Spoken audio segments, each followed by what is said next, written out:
but nothing is allowed in the culture that wasn't around during Muhammad's day. So like electricity, like they couldn't have pickles because pickling wasn't around back then. The women wore like the entire face dress with like the screened eyes, so you couldn't see anything on them, and it was just like very bad. And they controlled the people by fear. Like if a woman was out walking around without the total dress and everything on, they'd kill her. And not only would they kill her, they'd go find her family and kill her whole family in front of her, or maybe rape her daughters like out in the street in front of everybody. And that went on, and they'd control these people by fear, and it just kept getting worse to where these people were gaining more power, and more of them would come in the city. And what made the city so much better was the Alwanis, like their tribe.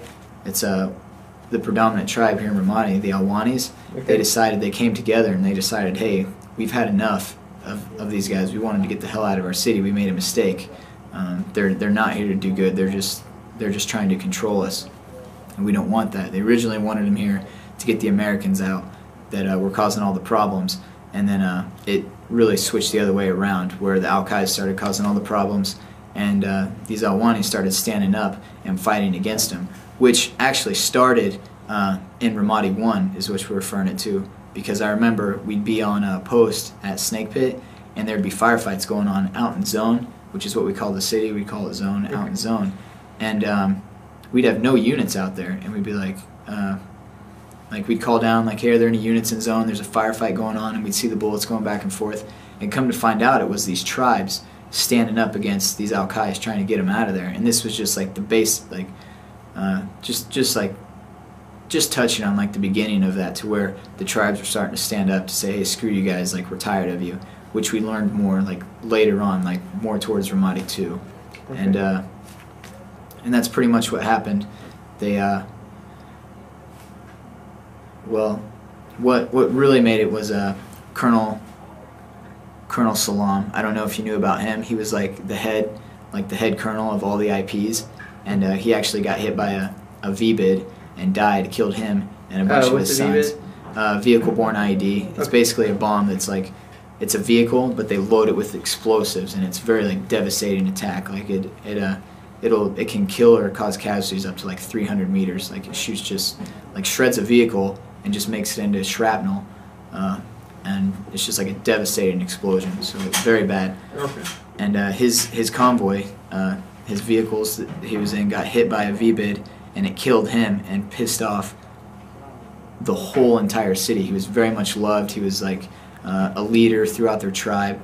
And what happened was, all of his cousins, all of his relatives stood up after that, and they became what are now the station chiefs here, all the lieutenant colonels, and running the stations here. And like they came together, brought all the IPs together, the Iraqi police, and they drove the Al-Qaeda out of the city. Like the IPs themselves, not the Marines, they drove them out. But what happened was, they came to the Marines for help. We're like, sorry, hey, we made a mistake. Like, will you help us? We're tired of these guys. We want to get them out of here. And we'd supply them with like ammunition. We'd give them supplies, like logistically, and help them out. And they would go out, and they literally drove these guys out of the city. Okay, so it was actually the Iraqis themselves who cleared Ramadi of the yes, that's terrorists. Correct. Okay. Well, I believe that's the first we've had that explained to us here during all the other interviews, so appreciate it. I was wondering, when you first arrived, you were saying that there was 1-6. Am I right? First Battalion 6 Marines? Apache 6. Yeah, which y'all replaced. They had something in place, but you were saying that it wasn't the same thing. It was they had a squad that rotated through, and there was only so many of them who actually interacted with Iraqis. How was that different than what they have now? Like I was saying, they didn't have like the augmentation teams like we have. Like right here, there were no Marines over here. We were the first Marines here. The same thing over at like Thylat and Jemiah actually did have Marines there, but that's because it was an original base, and they had like a squad or a platoon there, and the IPs were just there with them. And they didn't do the training. They didn't involve the IPs with as much of the patrolling and stuff like that. Like they'd still take them out, but it'd be like, hey, we're going on a patrol. Let's take 4 IPs with us, and they'd brief them up what's going on, and they'd go, and pretty much that's all it was. Like here, what we're doing now, like it's all the IPs patrolling. we tell them like, hey, we'll like schedule patrols and like we'll daddy them along and make sure that they're doing the proper planning. Like after we teach them, of course, we taught them how to plan for patrols, how to do pre-combat checks and inspections. We critique them while they're out on patrols, and we pretty much go with them as a support element rather than us leading the patrol and them just tagging along. They're the main body. They're the main effort of the patrols, and then these augmentation teams, we're just there to support them. Okay, but the unit heroes before they weren't. They just briefly started on it. It was a brand new concept coming in. We really trained up for it, but the guys coming in, it was just kind of like a thing where, like I said, they just grab the guys and be like, hey, we're going on a patrol, and the IPs were just kind of there. Okay. And a lot of the training wasn't put in, a lot of the time and stuff like that wasn't put into them like we put into them now.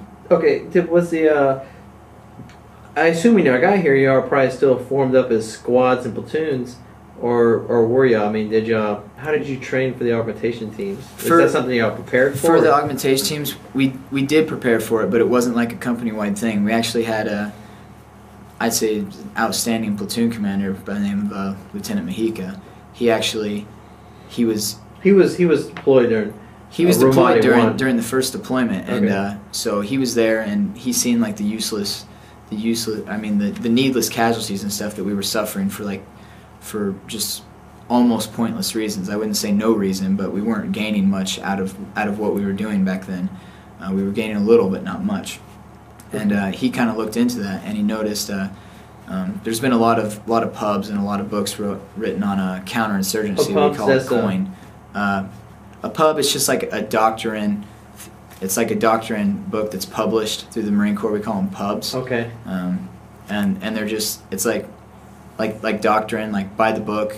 Like you can do anything. There's like certain ways of doing stuff, but there's like a doctrine way, like a by the book steps and methods. We call them pubs. Okay. There were like pubs saying this is like the doctrinal way to fight insurgency. We called it counterinsurgency in COIN.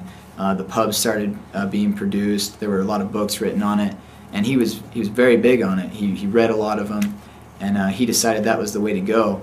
And he pushed that down to the lower levels of command, which were the squad leaders.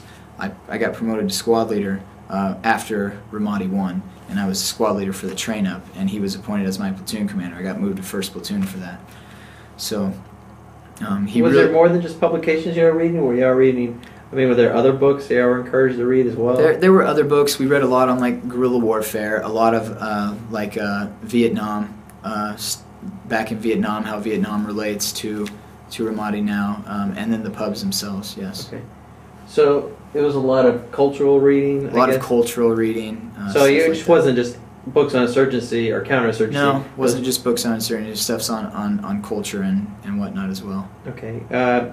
Because that's important in the counterinsurgency. It's very important to be culturally sensitive over here. And the thing is, like I said, we weren't the limiting factor of what's changed the city, but I definitely say we progressed it along like a lot. The Al-Qaeda are trying very hard. Towards the beginning of this deployment, they were trying very hard to get back into the city. And what these augmentation teams do, we just made the IPs that much stronger. Like I said, we trained up for it. We learned how to fight it.